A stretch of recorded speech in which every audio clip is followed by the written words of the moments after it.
बहुत समय पहले की बात है।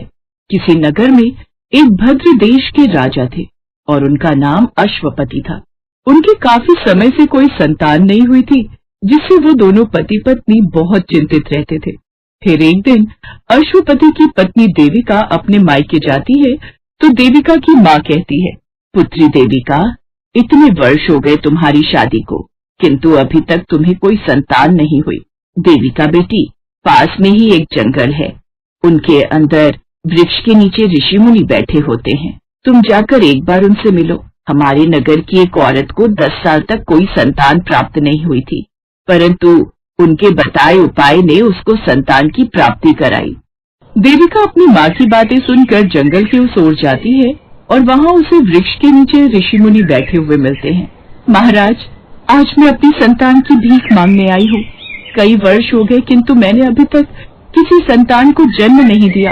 देवी, तुम चिंतित मत हो, बहुत जल्द तुम्हारी ये चिंता दूर हो जाएगी। तुम जो वर्षों से अपनी हवेली में यज्ञ करवा रही थी, उसका फल तुमको जल्द ही मिलने वाला है।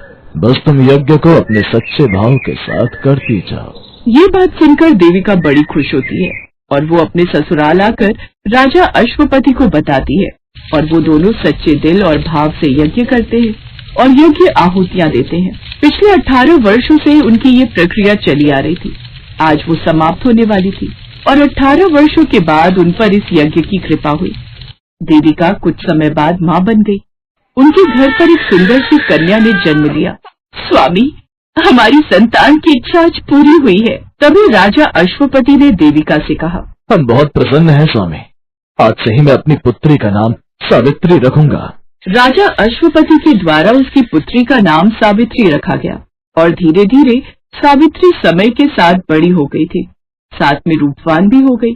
तभी राजा अश्वपति को अपनी सावित्री के विवाह की फिक्र होने लगी। देवी, अब हमारी पुत्री बड़ी हो गई है, हमको इसके लिए वर ढूंढने की तैयारी शुरू कर देनी चाहिए। जी स्वामी, आप सही कह रहे हैं। अपने जीवन साथी को चुनने का अधिकार हम अपनी पुत्री को ही देंगे।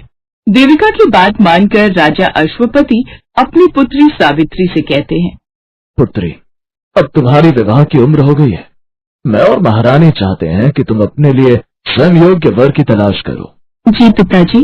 सावित्री अपने पिता की आज्ञा मानकर अपने साथ बुद्धिमान मंत्री को लेकर वर की तलाश में निकल गई और वो तपोवन के जंगल की तरफ भटक रही थी कि तभी उसको वहाँ शाल्व देश के राजा धूमसेन मिलता है। आप लोग कौन हैं और इस जंगल में छोटी सी कुटिया में कैसे रह रहे हैं? हे देवी, मैं सालव देश का राजा धूमसेन हूँ। मेरा शत्रुओं के द्वारा सारा राज्य छीन लिया गया है और मुझे राज्य से भी वंचित कर दिया गया है। इसलिए हम वन में अपना जीवन व्यतीत कर रहे हैं। हम दृष्टिहीन हैं और वो मेरा बेटा सत्यवान है, जो पेड़ पर से लकड़ियां काट रहा है। तभी सावित्री सत्यवान की तरफ देखती है और उसी वक्त वो निर्णय करती है कि वो अपना विवाह सत्यवान के साथ ही करेगी। सावित्री अपने मंत्री के साथ अपने महल वापस आ जाती है। तभी वो अपने पिता के पास बैठे देवर्षि नारद को देखती है और उसके पिता सावित्री से कहते हैं, सावित्री पुत्री, क्या निष्कर्ष रहा तुम्हारी यात्रा का? तुम्हें क्या कोई वर पसंद आया?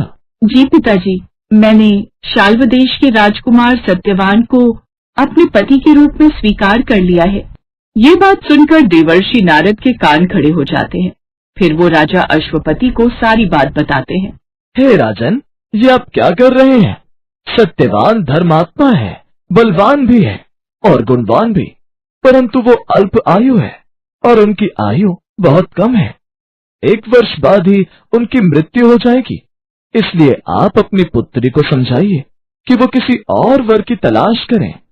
ये बात सुनकर राजा अश्वपति घोर चिंता में पड़ जाते हैं और अपनी पुत्री को समझाने लगते हैं।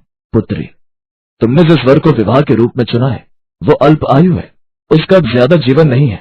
1 वर्ष बाद ही उनकी मृत्यु निश्चित है। तुम्हें अपने लिए किसी और वर की खोज करनी चाहिए।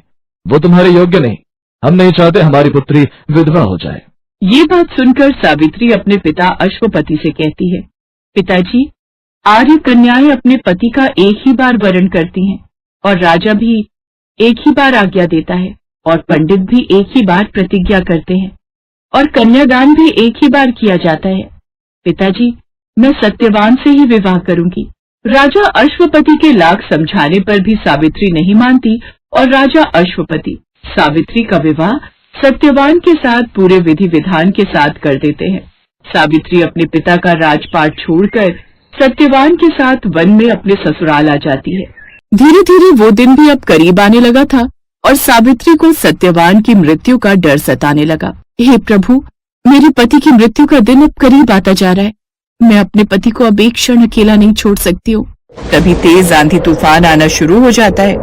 चारों तरफ काली घटा के बादल छा जाते हैं, जिसे देखकर सावित्री सोचती है, हे भगवान, जरूर आज कुछ अपशगुन होने वाला है। स्वामी कहाँ है? मुझे उनके पास जाना है। स्वामी, आप मुझे बिना बताए आज लकड़ी काटने चले गए। एकदम काली घटा देखकर मेरा तो दिल ही कांप उठा और मुझे आपकी चिंता होने लगी। आप ठीक है ना? मैं ठीक हूँ, मुझे कुछ नहीं होगा प्रिय। फिर वो दोनों जंगल से घर आ जाते हैं और खाना खाकर सो जाते हैं। अगला दिन सत्यवान की जिंदगी का आखिरी दिन था। ये अचानक से मेरे सर में दर्द कैसे हो रहा है? सावित्री मन ही मन भगवान का नाम जपने लगती है। तभी वहाँ पर सावित्री को यमराज आते दिखाई देते हैं। आप कौन है महाराज? देवी, मैं तो यमराज हूँ और तुम्हारे पति के प्राण हरने आया हूँ। ये कहकर यमराज सत्यवान के प्राण लेकर यमलोक की तरफ चल दिए। तभी सावित्री भी उनके पीछे पीछे चल देती है, जिसे देख यमराज कहते हैं, महाराज, मैं आपको अपने पति के प्राण नहीं ले जाने दूंगी। यमराज ने सावित्री की निष्ठा और पति प्रणता को देखकर उन्होंने सावित्री से कहा, हे देवी, मैं तुम्हारी निष्ठा और पति प्रणता को देखकर प्रसन्न हूँ। तुम मुझे कोई भी वरदान मांग सकती हो। महाराज, मुझे 100 पुत्र सौभाग्यवती होने का वरदान दे। ठीक है देवी, मैंने तुमको ये भी वरदान दिया, जाओ अब घर लौट जाओ। ये बात सुनकर सावित्री ने यमराज से कहा, महाराज, मैं एक पतिव्रता पत्नी हूँ और आपने मुझे पुत्रवती होने का वरदान दिया है, फिर आप मेरे पति को कैसे ले जा सकते हैं? ये बात सुनकर यमराज को सत्यवान के प्राण छोड़ने पड़े और वहाँ से यमराज अंतर्ध्यान हो जाते हैं और सावित्री सत्यवान के पास आ गई और अब वो सब खुशी खुशी रहने लगे।